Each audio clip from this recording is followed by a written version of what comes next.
We are not even 3 days into the NBA season, and we already have an NBA player and an NBA head coach in federal custody.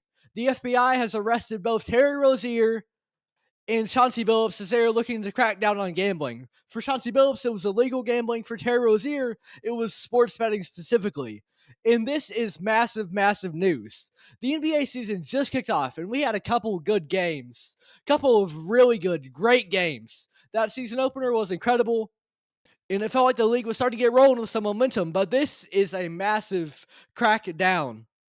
Starting off here with Terry Rozier, this is not the first player in recent years to be caught for something like this. You think back to the Jonte Porter situation, and it's going to be something similar for Rozier here. And to be involved in that, I think it really does harm, first of all, the integrity of the game.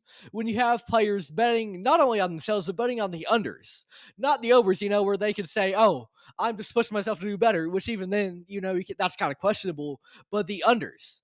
Terry Rozier, when he was a Charlotte Hornet, allegedly told people to bet the under on him, and he was going to leave the game early, citing injuries as the reason. So now, when you're faking an injury, you're not just harming your performance, you're harming your whole team. So it's not just the integrity of the game, it's your teammates. The way that, as a guard, you are someone that's going to have the ball in your hands a decent amount. You're supposed to be a leader, and you're doing the opposite of that. You're letting your teammates go in favor of sports betting.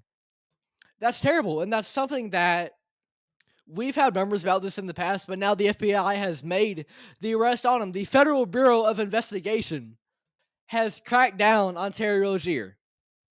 And then for Chauncey Billups, he was not a part necessarily of the sports betting side of it. We don't know all the details yet, or at least I don't.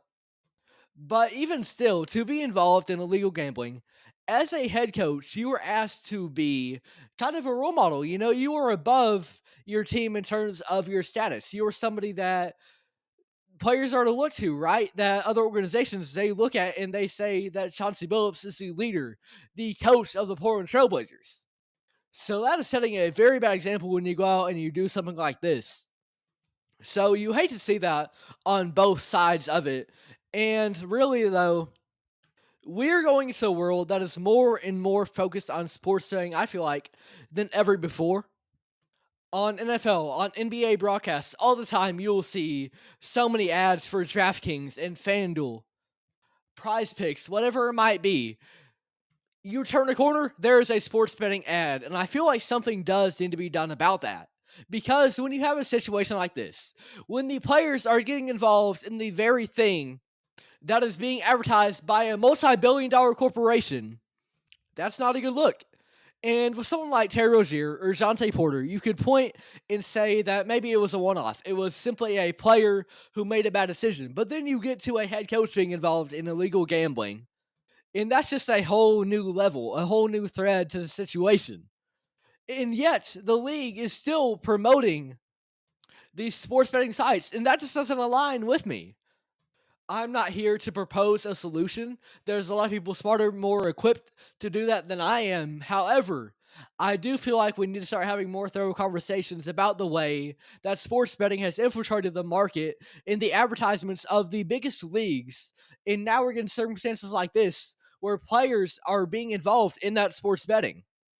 And I definitely think it's time for a reflection on the sports betting culture of America right now, the way that it has become so prominent. And on one hand, I get it. It can be fun, to bet on the over-unders. It gives you something to watch. But then when the players get involved, that is a line that should not be crossed. And yet I feel like they're influenced to do so by the way that it's just become so prominent over the last couple of years. Everywhere you see, it's sports betting and sports betting and sports betting all over again. And I don't know how healthy that is. So I do think we need to have some conversations about it. And this is some crazy news. What a way to kick off the year. Just a few days in, and we have two arrests, two guys in federal custody over some gambling.